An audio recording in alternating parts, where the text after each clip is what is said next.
Tunajadili waamuzi hapa na kwenye line naungana na aliyewahi kuwa mwamuzi sasa mstaafu Chacha Ferdinand, yuko Mwanza pale, na yeye alifuatilia mechi ya Simba na Yanga. Kasim Mpanga pale, mlimuona watu wamemlaumu kwa namna moja ama nyingine. Chacha, habari za asubuhi? Ndio, nzuri. Habari ya Dar es Salaam? Bwana, Dar es Salaam tuko vizuri, tuko na wewe live hapa. Chacha, uliona mechi ya Simba na Yanga, vipi performance ya waamuzi kwenye eneo hili ambao umekaa kwa muda mrefu sana?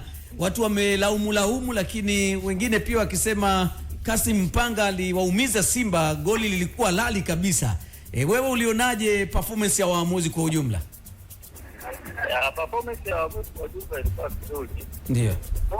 Isipokuwa kuna makosa, kama yanatokea makosa madogo kama hayo, ndio yanaweza kaonekana makubwa, lakini kwa sababu ya teknolojia ambayo sisi hatuna, ndio, na kwa wakati wa mchezo unapochezwa, ndio mwamuzi anaweza akaona pale hakuna offside, lakini katika picha za marejeo inaweza kaonekana ni offside, kwa sababu sisi tunapata muda wa kureview, kuiangalia. Lakini ikitokea mara moja tu kiwanjani, kwa macho ya kawaida ya kibinadamu, anaweza asione kama ni offside. Ndio. Yeah. Lakini kuna matukio mawili yanazungumzwa kabla ya mpira kufungwa na ikaonekana ni offside. Ilionekana kama Mwalimu Selemani aliunawa mpira, wengine wakaona kama muamuzi line 1 pamoja na muamuzi wakati walikuja kuashiria kwamba mpira mtu aliunawa, lakini wengine pia wakiona kama muamuzi line 1 aliamua ni offside. Wewe kwa kufuatilia yale matukio mawili yaliyotokea na mpira bado ulionekana unachezwa, kwenye kuamua inaruhusiwa ile wait and see ama ichukue muda gani? Tusaidie pia. Inategemea kama mwamuzi alipuliza filimbi, ndio usimamisha, na maana utakiwa usimame, kwa sababu inayosimamisha mpira ni filimbi ya mwamuzi, sio bendera ya assistant. Ndio. Yeah. Na kama kupuliza, manake mchezo unaendelea. Mchezo unaendelea, hajapuliza filimbi kusimamisha mchezo. Na mwamuzi wakati ndiye mwamuzi wa mwisho wa mchezo, sio?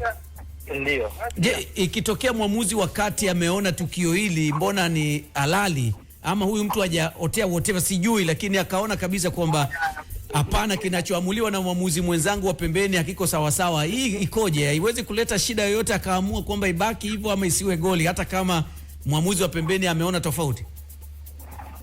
Kwa sababu pale kila mtu ana kazi zake na sheria zake, ambazo mwamuzi wa pembeni anatoa guidance na sheria namba 6.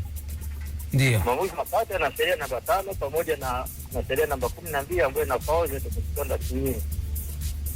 Ndio. Lakini kama ni jukumu la mwamuzi msaidizi,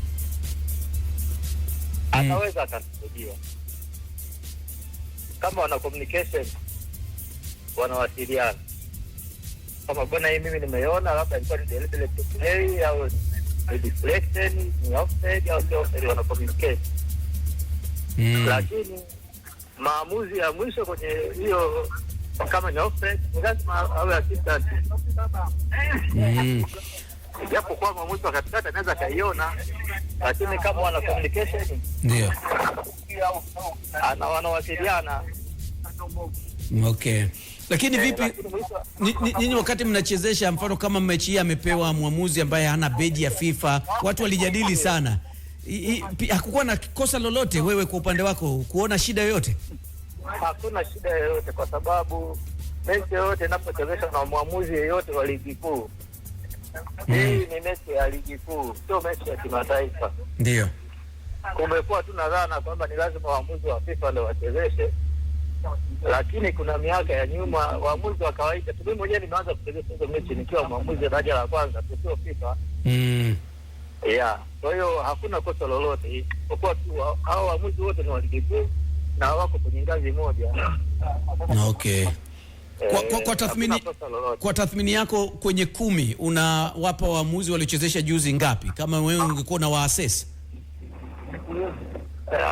Mimi nawapa 8.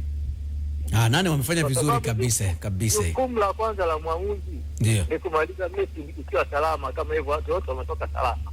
Ndio. Japokuwa sisi huko nje tutaanza kuongea mambo mengi, lakini hiyo ndio passion ya mpira.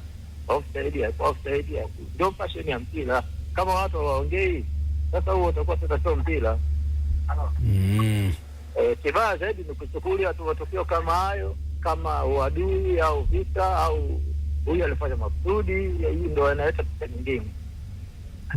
Lakini passion ya mpira ni hiyo, kama ambavyo mchezaji anaweza akakosa goli, akakosa penalti, na ikitokea na mwamuzi anapata matatizo. Sababu mwamuzi ni kama vile ambavyo mbunge akiwa bungeni wakati wa kipindi cha bunge, na mwamuzi akiwa anachezesha mpira, au shehe anafanya mahubiri, au padre anafanya mahubiri wakati wa ibada, hawe tajidi na kitu chochote kwa wakati huo. Okay. Kwa hiyo hata mwamuzi hawezi kutajia kwa jambo lolote litakalotokea kwa maamuzi yake wakati wa mchezo. Tupo mwaka wa mbele. Imewashika.